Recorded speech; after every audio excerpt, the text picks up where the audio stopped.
Mother's Cry for Peace. Mother's Day 2023.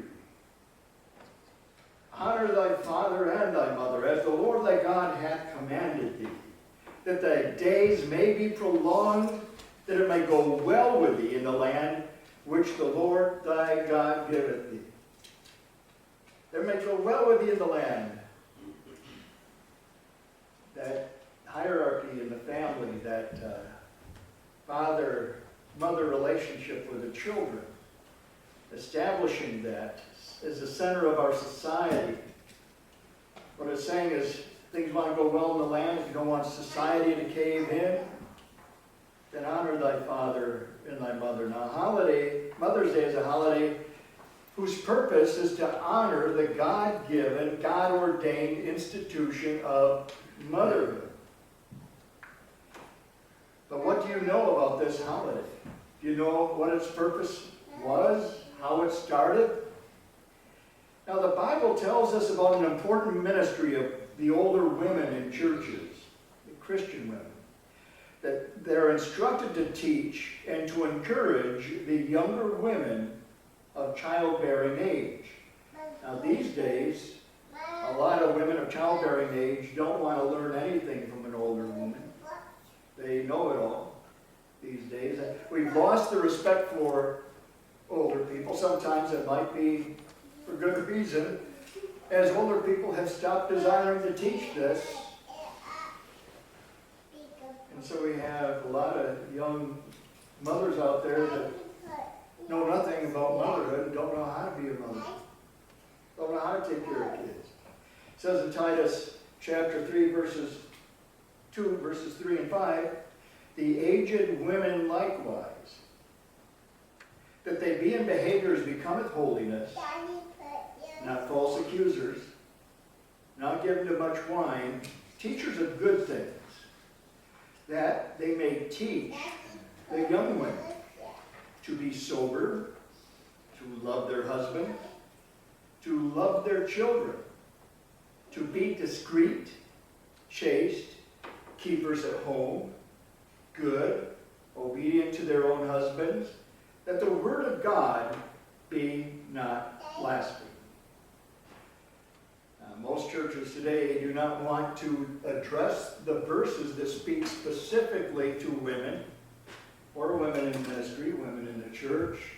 So they don't even want to address what the Bible has to say. But Mother's Day is a holiday whose purpose is very godly, very much Bible-oriented. And the purpose is to honor the God-given, God-ordained institution of motherhood.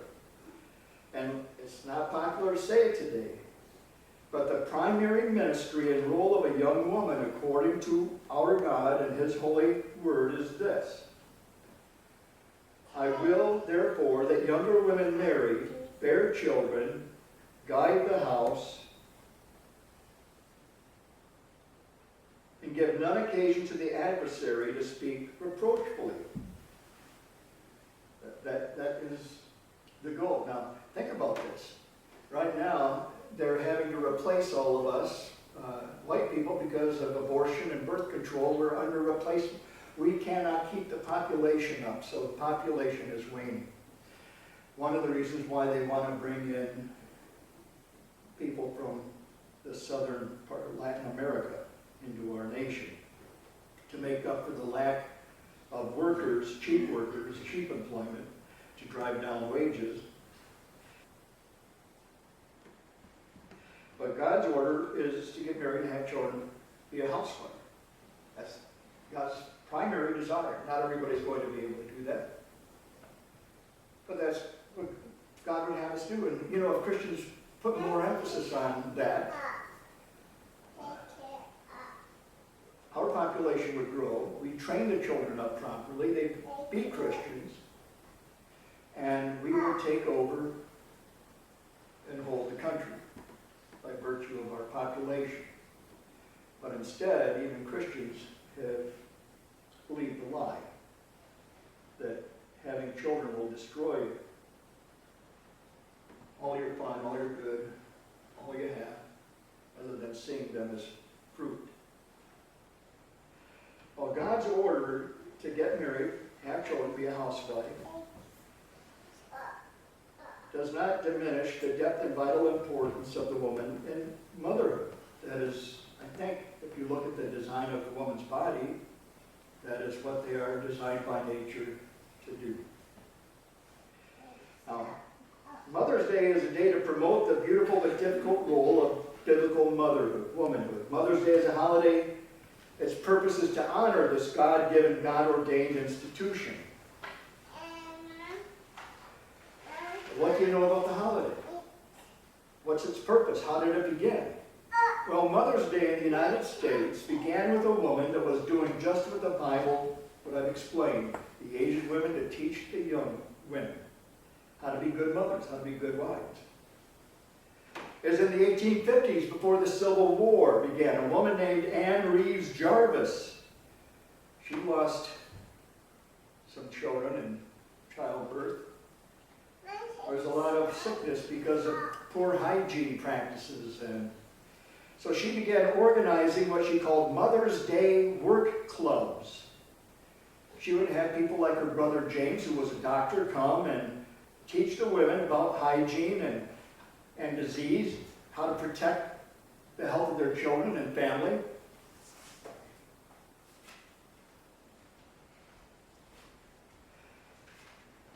When the Civil War broke out then, the Mother's Day work clubs used their training. These women used their training that they got in these Mother's Day work clubs in hygiene and disease to care for the wounded soldiers, both in the North and in the South. And Anne Jarvis then teamed up with a woman named Julia Ward Howe. Do you remember? Does that name ring a bell to anyone? She is the woman that wrote the Battle Hymn of the Republic. Familiar with that song? And they teamed up against the Civil War, against this tragic slaughter of their sons and their husbands being killed in this war. In 1870, this Julia Ward Howe issued what she called her Mother's Day for Peace proclamation. And she called for the end of all wars, saying that mothers do not train up their sons to go out and kill. She petitioned the government to make it an official holiday, but it fell on deaf ears. Anne Reeves died in 1905. Her dream of a holiday celebrating motherhood, never realized.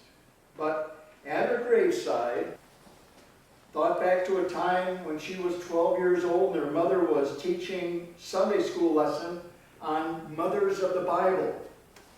And then her mother, the one that had those Mother's Day training sessions for young women, she concluded with a small prayer and said this: I hope that someone, sometime, will found a memorial Mother's Day commemorating her for the matchless service she renders to humanity in every field of life. She is entitled to it. So, and Anna never forgot this prayer that she heard from her mother's lips when she was 12 years old.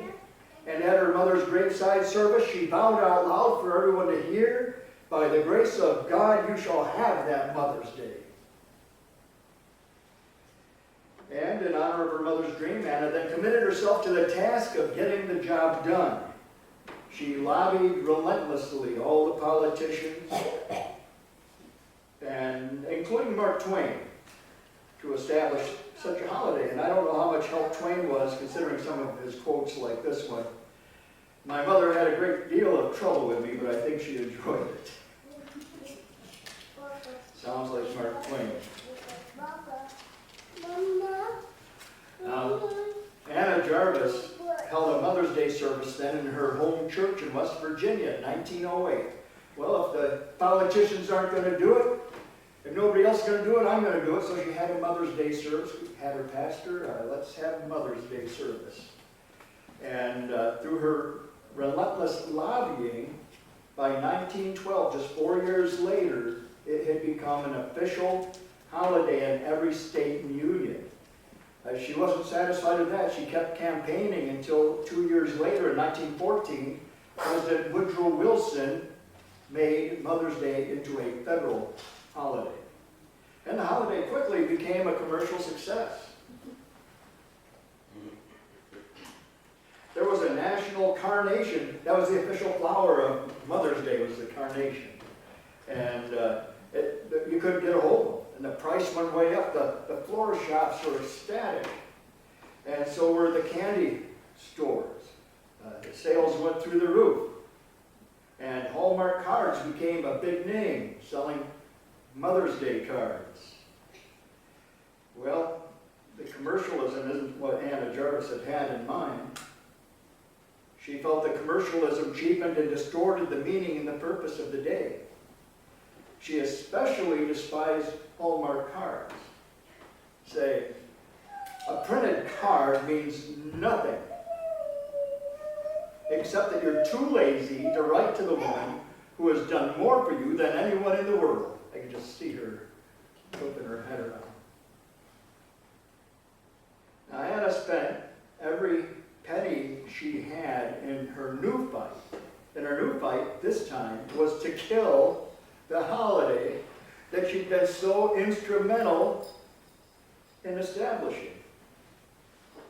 And while the flower shops and card makers she despised became rich from Mother's Day, Anna died penniless in a sanatorium.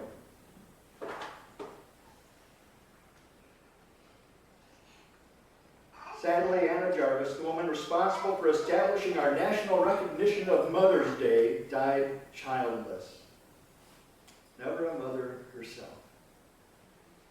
She lived the grief of her own mother, Anne, the one who originally started the Mother's Day clubs before the Civil War. You see, her mother had had 13 children, but lost 9 of them. Some to tuberculosis. 5 of them in the Civil War.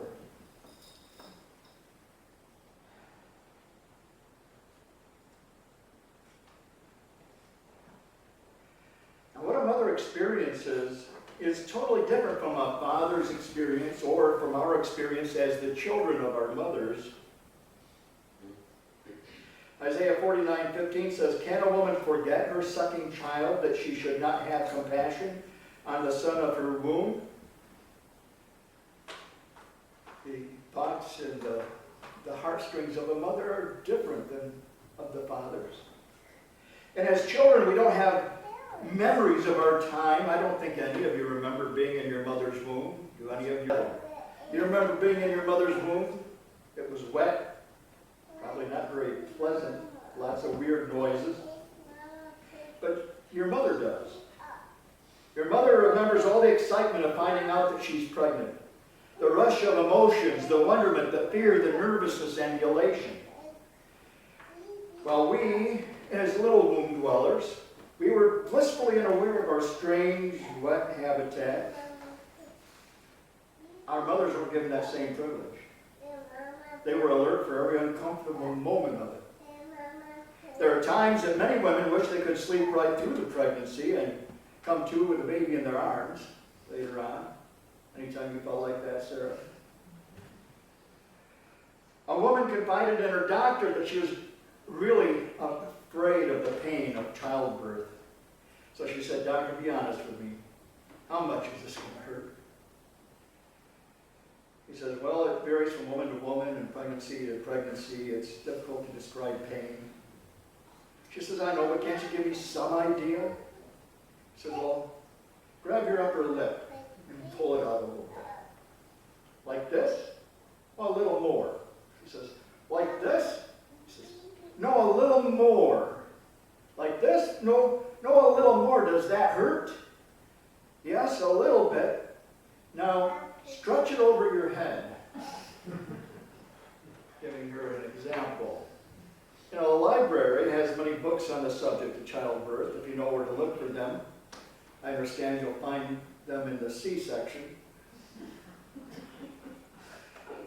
But as children, we don't get it. As children of a mother, we don't relate to her as we would if we had been the one to suffer and to work and to care and to provide and to love for all that time of pregnancy and all the years of child raising and sacrifice. Imagine if you were telling an 18-year-old, I've taken care of you and provided for you for nearly 19 years. You kicked me in the belly, you gave me morning sickness. When you were born, you wouldn't let me sleep, and I had to change your diapers for years and listen to your selfish cries and tend to all of your wants and needs. I worked, I shopped, I made your bed, bought your clothes, fed you morning, noon, and night, and now you're 18 and you think you owe me nothing in return? And this would be the attitude. No way. I'm not your slave. Yet the time for payback will come all too soon. Mom and Dad will age, and as they do, they become a handful as well. Then it's the child's turn to reinvest their time and money and love and care. The connection of a mother to her child is so much stronger than the other way around. And the cutting of the apron strings as the young adult spreads their wings of independence can really cut deep in the mother's heart. For the mother, it's like losing a piece of her own soul. For the father, it's like saving some money in his pocketbook. Fathers don't quite get it either. You don't see men giddy with excitement. Can you imagine a bunch of men doing this?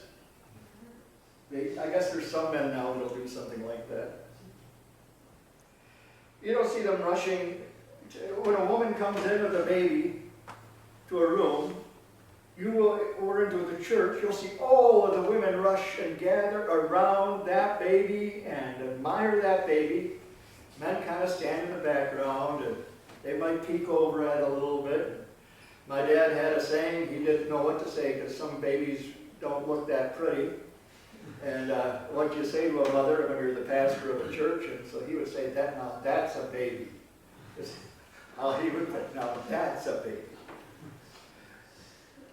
But fathers, you don't find many future dads holding baby showers for their male friends to attend. Can you imagine that? Telling your buddy, hey, I'm having a baby shower. It's going to be a lot of fun. As fathers, now they're trying to rope the dads into having to go to these. And the women are making these husbands have to go and do things. And they're having to put balloons under their shirts and walk around and just to please their wives and the others. But as fathers, we just did not have that intimate relationship that a woman has with her child during pregnancy and afterwards. That moment-by-moment reminder that there's another human being growing within my person. We share the excitement, we share the worry, but it's impossible for us to understand the deep spiritual, emotional, and physical cohesion that happens between a mother and a child during pregnancy. They experience all the changes that are taking place in their own body.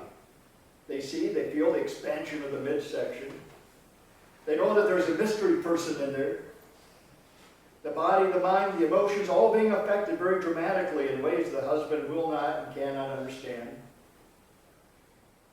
The sickness, the suffering, the aches, the pains of a pregnancy are all part of the miracle that the Lord is working and designing and building this magnificent work of living art.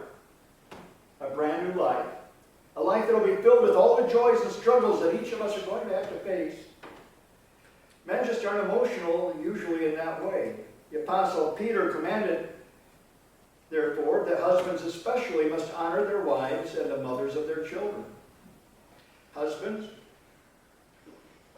love your wives, even as Christ so loved the church and gave himself for it. Husbands, love your wives as Christ gave himself for us. That's a love of giving, a love of caring, a love of seeing somebody else's needs above our own. And if you think about it, Christ gave himself for the church, and we weren't worthy. Even though we weren't worthy, he gave himself. And this is the direction that that the Bible gives for us as husbands. And our wives are the mothers of our children. 1 Peter said, likewise, ye husbands, dwell with them according to knowledge. In other words, get some spiritual knowledge about that woman. Understand your wife. Care about them. Think about them. Have knowledge. Learn about what a woman is. Then he can tell our Supreme Court judges. Dwell with them according to knowledge, giving honor unto the wife. Mother's Day is a good opportunity to give honor to your mother as well as the mother of your children. Honor her. As unto the weaker vessel. Right away women will say, what do you mean the weaker vessel? I used to complain from the pulpit about all these super women that they had that were, no offense to Wonder Woman, but they'd take men and throw them, you'd have a little 98-pound woman and she'd take a 360-pound man and throw him against a wall and everything else. And you think, and for a while there, the idea was that women are as strong and able as men, and then men started going into women's sports, and men that aren't any good with the other men were beating out all the women. And that's the only thing I appreciate about that, is it's bringing back a little bit of truth, reality, even though the people that are doing it are not connected to reality. But as unto the weaker vessel, that is, women's emotions are different than ours are. They have needs that are different than men's needs. And often men are consumed with themselves and their own thoughts and their own. The Bible says, don't be that way. Your wife has different needs. A weaker vessel. Maybe you're busy, you're strong, it takes more to knock you down or to trouble you. That's one reason that I believe the Bible talks about the older women having time with the young women. Young women need sometimes someone to spout out to about all of their troubles. And if they go to their husbands, they're going to get a deaf ear because, wow, she's a nag. Right? And yet older women can bring comfort. The Bible's got a lot of wisdom in this.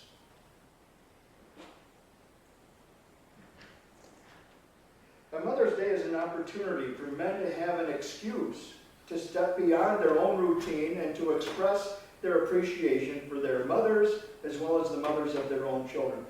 And yet, remember the original purpose of Mother's Day. There was to call for an end to warfare and bloodshed. I spoke at a Memorial Day service years ago for the town of Oicina, where my own mother is from, and my grandparents, my uncles, and family. I stood on that stage in the auditorium there in the middle of town with a Gold Star mother that had lost her son in Vietnam. And I remember him just a day before he left for Vietnam. We walked in the park together and he told me that I'd never see him again. As he feared, he wasn't in Vietnam very long and he was killed. Explain to me now, after all these years, why were we killing in Vietnam? Why were we killing in Korea? Why in Iraq and Afghanistan? Only to turn their governments over to the worst kind of enemies and to leave them infrastructure and military arms so that the killing can go on. And why are we arming Ukraine? Why are we sending weapons and sanctions before sending diplomats to work out a peace deal? Do you remember us saying, hey, hey, hey, Russia's getting troops along the border, and we've got troops along the border. Let's think about this. Let's get all the countries of the world together and hammer this out. Did that happen? No. It was just hyped up in the media until the Russians came across. You see, how many people must die? Americans are too blind. They do not see the connection between the uncontrollable hordes that are now being allowed across our border and the war in Ukraine. There is a connection. It's called the Great Replacement. And the war in Europe will play a huge part unless we can all put a stop to it. There are politicians who want this war to escalate. They want our military in that war. And it will spread beyond the borders of the Ukraine. They want to draft our sons and our daughters. If they do draft, who's going to be drafted? Primarily, white Christian people will be the ones that will qualify. The drug-infested youth of the left, with their criminal records or their ties to, they won't be able to enlist. Or those with their ties to university, which is a large portion of the elites of the left. They'll be exempted. The purpose of populating our nation, you got to think this through. Why are they allowing 1 million, 2 million, 3 million, 4 million people to cross our border? And giving them dates for trials for 1934? 1934, I guess the Great Reset will be accomplished by then anyway, so. They don't have a court hearing for that long. That's what they're doing. The ones that they do stop. The purpose of populating our nation with those from Latin America is so that there will be a workforce. Now think about this. There will be a workforce to build the munitions and to do the low-wage jobs, because these people will not be able to be drafted into the military. And there needs to be replacement for those that do, because we're short on workers. They're not citizens. They can't fight in our military. If you think the Great Replacement is a conspiracy theory, you just haven't been listening these past few years. I'll tell you what we are. We, the white people, the Christian people, are the great oppressor. We have white privilege. We're guilty because of our skin color. The war in Ukraine, think about this. The war in Ukraine is killing white Europeans in Ukraine, white Russians in Russia, and it's flooding the sex slave markets with white refugee women all over the world.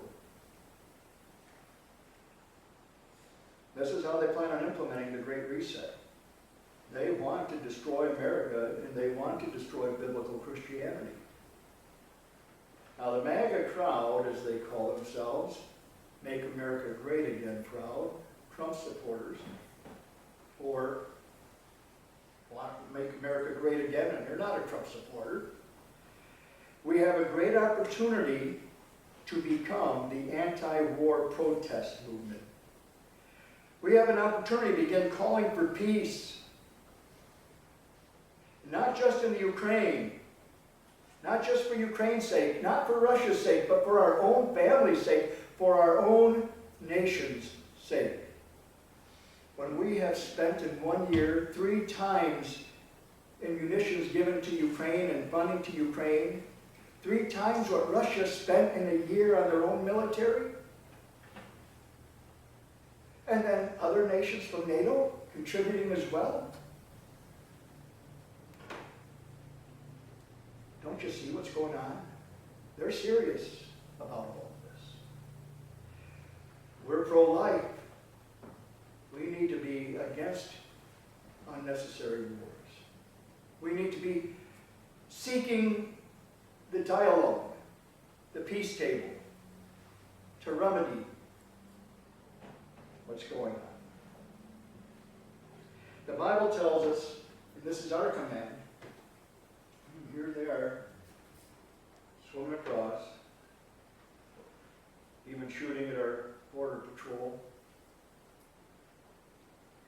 The Bible says, blessed are the peacemakers, for they will be called children of God.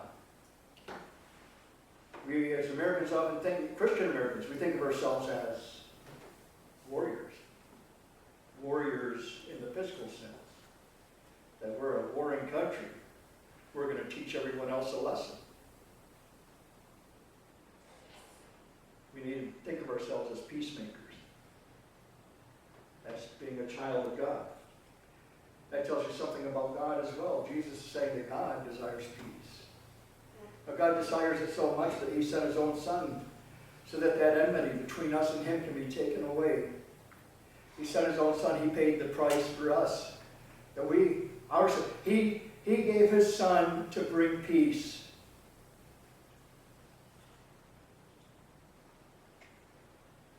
Hebrews 12:14 says, follow peace with all men and holiness, without which no man shall see the Lord. The original Mother's Day was a call to peace. A call to end the killing. And I believe we should commit this Mother's Day also